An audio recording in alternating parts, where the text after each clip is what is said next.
there were a lot of crazy stories doing telemarketing that always made me think like this would be, a good movie. My manager was this guy named Rocky. He had an anarchy tattoo, like right there on his neck. And he was like the lead singer in this punk band. I guess that got some notoriety later, but I'm not, I can't remember. But and he would be like, you gotta get your call volume up. You gotta, get the contact list. And I'd be like, anarchy, anarchy. And he didn't like see like, maybe he did see the contradiction, but I kept that in the movie only because the whole point is everybody on the movie has contradictions. People make decisions their based on what they think their power is.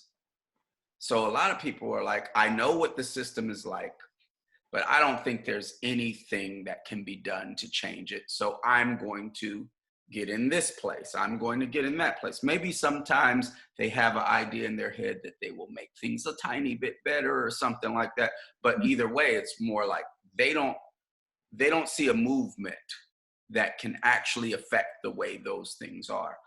And the state of things being like that just has to do with the connections that radical movements have neglected to make, Yeah. because we aren't showing people how we can change this, Mhm. and what that power is. And so I think it's really important, the work that you all are doing, not only in your workplace, but in the zine and chronicling uh, workplace organizing and in connection with radical politics.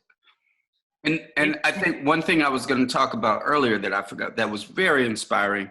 Um, the folks that make the jets for Lockheed Martin during that strike wave, Mhm. they shut the factory down and said, no, we want to make respirators. That's just a higher level of radicalism.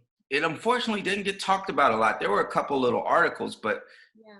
like when people hear about that, they start understanding what the basis of power is. Because often when strikes get talked about in the media, it's about the inconvenience to the folks that aren't working there and all of that kind of stuff. And this sort of stuff is a chance to where, and to get ideas out there about it in a different way.